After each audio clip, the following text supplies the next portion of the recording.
Hello বন্ধুরা, welcome to রুমানাস kitchen. আজকে আমি বানাবো বেগুন বাহার। তা কী দিয়ে বানাবো আপনারা ভিডিওটা প্রথম থেকে শেষ পর্যন্ত দেখতে থাকবেন। এখানে এই বেগুনগুলো নিয়েছি, তা সবগুলো নেব না, ভালো ভালো দেখে নেব। আর এখানে আছে ধনে পাতা, কাঁচা লঙ্কা, তা আমি পাকা পাকা লঙ্কা নিয়েছি। আর ওখানে আছে দুরকম সরষে, সাদা কালো, পোস্ত। তাই এগুলো দিয়ে আমি বানাবো। আবার যখন বানাবো আপনাদের নিশ্চয়ই আমি দেখাবো, আপনাদের ভিডিওটা দেখতে থাকবেন। দেখুন বন্ধুরা, বেগুনগুলো এইভাবে আমি কেটে নিয়েছি। তা সব তো এক সাইজের বেগুন না, এরকম এক সাইজের বেগুন হলে আরও সুন্দর লাগে। তাই আমি বেগুনগুলো এইভাবে কেটে নেব। তা আমি বেগুনটা পরিষ্কার করে ধুয়ে নিয়েছি। এবার আমি একটু সামান্য করে লবণ দেবো,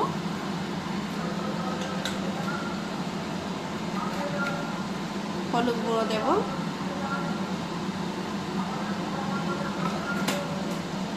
একটু ভালো করে নাড়াচাড়া করে আমি মাখিয়ে নেব। তা বেগুনটা এইভাবে আমি হলুদ আর লবণ মাখিয়ে নিয়েছি। তা এখানে কালো জিরে নিয়েছি, পোস্তটা বাটা হয়ে গেছে, শিলে সরষে পোস্ত বেটে নিয়েছি। তা আমি সরষেটাকে ছেঁকে নিয়েছি এইভাবে চিবেটা, এখানে দেখতেই পাচ্ছেন ছাঁকাটা। তা কড়াতে গরম তেল বসিয়ে দিয়েছি, বেগুনটাকে আমি ভালো করে একটু ভেজে নেব, পুরো ছাঁকা তেলেই ভাজবো।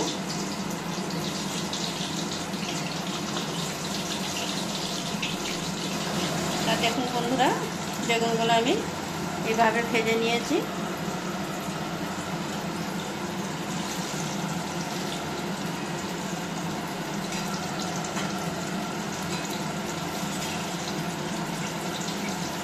সব বেগুনগুলো আমার ভাজা হয়ে গেছে, দেখতেই পাচ্ছেন।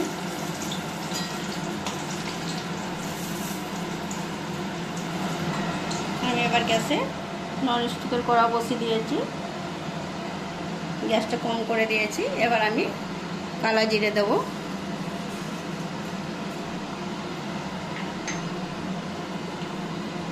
সরষের তেল দেবো পরিমাণ মতন, আপনারা দেখুন।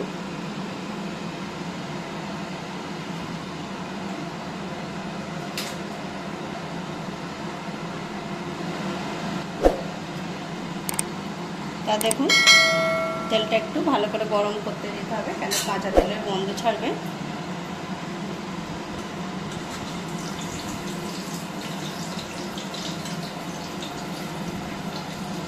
এবার আমি পোস্ত বাটাটা দিয়ে দেব। এতে আমি পেঁয়াজ, আদা, রসুন কিছুই দিচ্ছি না, একদম নিরামিষ বানাচ্ছি।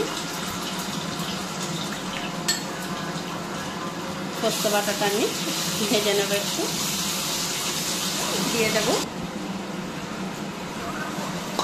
সরষে বেশি কষবো না, তেতো লাগবে।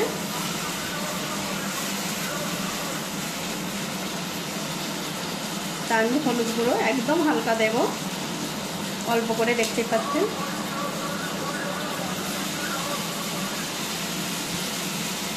এবার আমি সরষে বাটা জলটা দিয়ে দেব, একটু ভালো করে আমি কষে নেব। দেখুন, আমি কোনো শুকনো লঙ্কার গুঁড়ো দিই না, আমি কাশ্মীরি লাল লঙ্কার গুঁড়ো দেব।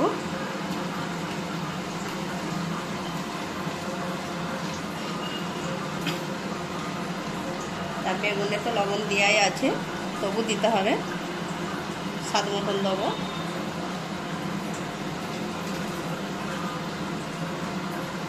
এবার আমি এই কাঁচা লঙ্কাই পেকে গেছে, এই পাকা লঙ্কা দিয়ে দেব।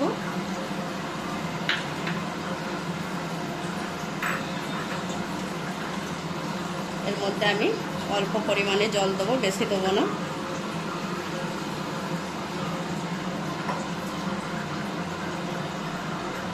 এবার আমি কিছুটা ধনে পাতা কুচি দিয়ে দেব।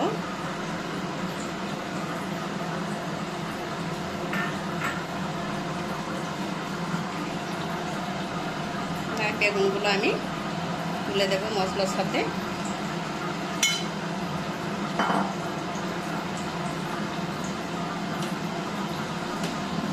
তা আমি মিনিট 5 ঢেকে দেব।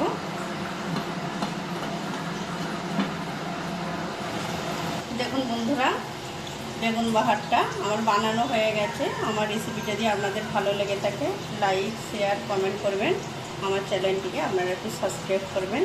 আপনারাও গরম ভাতে পরিবেশন করুন, অসাধারণ খেতে।